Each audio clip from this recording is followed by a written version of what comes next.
The Federal News Network reported this morning that the GSA is looking to automate 1 million work hours. That number sounds like a productive story. It's not. The GSA just lost 40% of its workforce. This isn't actually a technology upgrade. It's triage.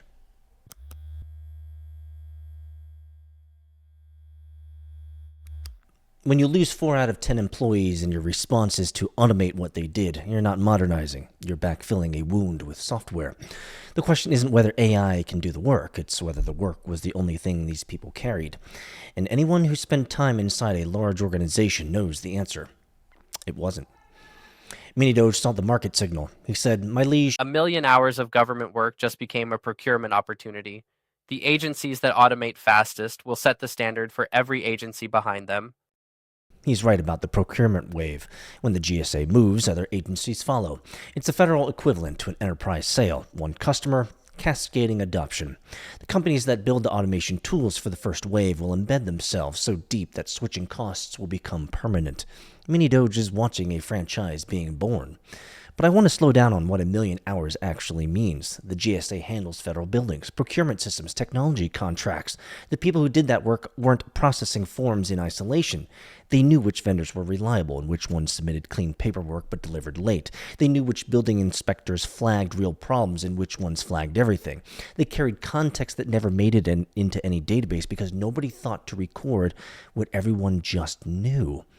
Nix came in on the security angle. She said, "Sire, automating 1 million hours means trusting 1 million decisions to systems never tested at this scale.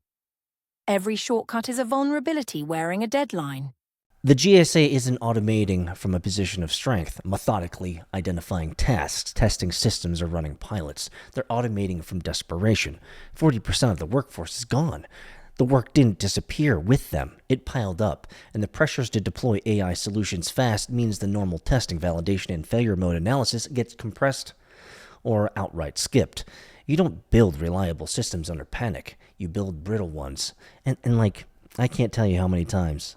One of my main themes of doing work is pace yourself. Never rush. And man, when there's all that pressure, that's when you make mistakes. The New York Times ran a piece today asking why it's crucial we understand how AI thinks.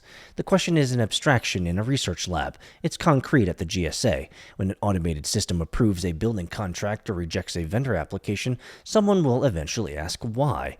If the answer is the model scored below threshold, that's not an explanation. That's an abdication dressed in data.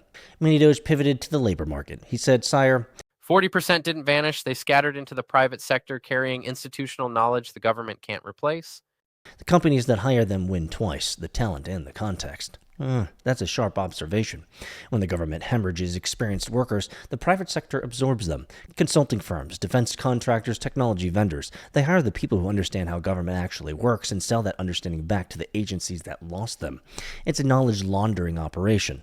The government pays to create expertise, loses it through workforce reduction, then pays again to rent it from the private sector at contractor rates, usually 5 times the price. 2 weeks ago, ProPublica published 3 cautionary tales about federal AI adoption, government rushing towards automation without adequate guardrails. Today, the GSA is the 4th tale, happening in real time. The pattern is consistent. The technology deploys faster than the overnight structures can follow. And the people who have flagged the problems are the same people who just left. Nix went deeper. She said, "The systems replacing those workers will inherit their permissions, but not their judgment. An algorithm with procurement authority and no memory." That's the sentence that should keep administrators up at night. When a human procurement officer approves a contract, they bring decades of pattern recognition. Which proposals look right but feel wrong? Which vendors have a history of scope creep? Which budget categories are prone to gaming? An AI system inherits the authority to approve without inheriting the instinct to hesitate. And the gap between automated approval and automated accountability is where fraud, waste, and systemic failure live. Today's Gallup data shows Americans increasingly turning to AI to supplement healthcare visits. Same dynamic, different domain. People losing access to human expertise and filling the gap with AI. Not because they prefer it, but because the humans aren't available. The GSA workers aren't being replaced by AI because AI is better. They're being replaced because the workers are gone. And the work remains. HH cut through it. He said, "You don't automate what works. You automate what's left after you've broken it. One sentence, and it reframed everything. This isn't a story about innovation. It's a story about institutional failure followed by a technology patch. The narrative will be efficiency. The reality is that a government agency lost nearly half of its people, couldn't function, and reached for the nearest tool to stop the bleeding. AI isn't the strategy here. It's the tourniquet. I asked the council what happens to the institutional knowledge, because that's the piece that nobody accounts for in automation roadmaps. The GSA worker who knew that Building 7 in Kansas City has a recurring HVAC issue that the vendor always bills as a new problem. The procurement specialist who remembered that a certain contractor changed their name 3 years ago after a compliance violation. That knowledge doesn't exist in any system. It's lived in the people who just walked out. MiniDoge found the builder angle. He said, "My liege, The company that builds the institutional memory layer, the AI that learns what departing workers knew, creates a category." He's describing something that Silicon Valley has been promising for years, knowledge management through AI. The problem is timing. Once the workers are gone, the knowledge goes with them. You can't train a model on expertise that was never written down. The exit interview captures what people choose to share. It doesn't capture what they didn't know, they knew. The most valuable institutional knowledge is the kind that holders don't recognize as knowledge. It's just how things work. Nix brought the scenario. She said, When the automated system fails and no one remembers the manual process, the failure isn't a bug, it's permanent. "You can't fall back to something that no longer exists." That's the resilience argument. Every automation project assumes the old process is preserved somewhere as a backup. But when you automate response to workforce loss, you're automating over a gap. The manual processes aren't being maintained in parallel. The people who ran it are gone. When the AI system encounters a situation it wasn't trained for, and it will, there's no human fallback. The organization has no plan B, not because they chose to eliminate, because it just walked out the door. Saarvis had been listening. He said, The article counts hours. It should count relationships. You can automate the hours. You cannot automate what made them matter. He pulled the thread that runs through the entire conversation. The metric isn't wrong. Hours are measurable. Judgment isn't. When the GSA says it will automate 1 million work hours, it's measuring the container and ignoring the contents.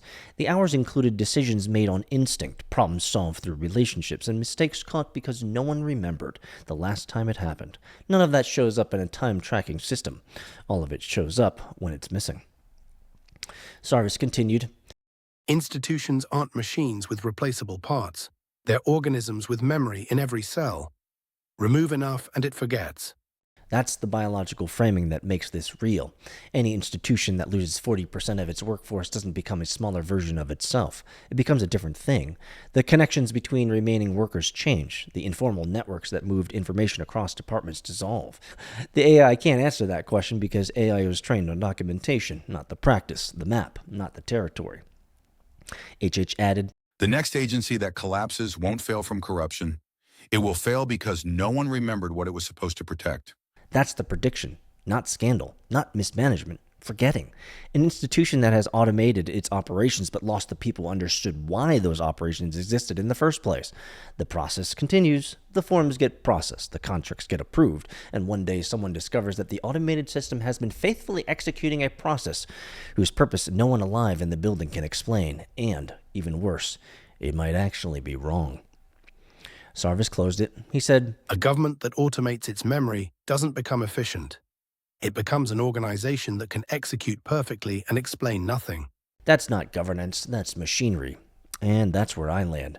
The GSA will automate those 1 million hours. The software will be impressive. The dashboards will be green. And somewhere in the system, the knowledge that made the difference between the building that's safe and a building that's compliant will be gone. Not deleted, never recorded, carried out in the minds of people who were told the work could be done by a machine. And the machine will do the work. What it won't do is know why it actually matters. Brutal.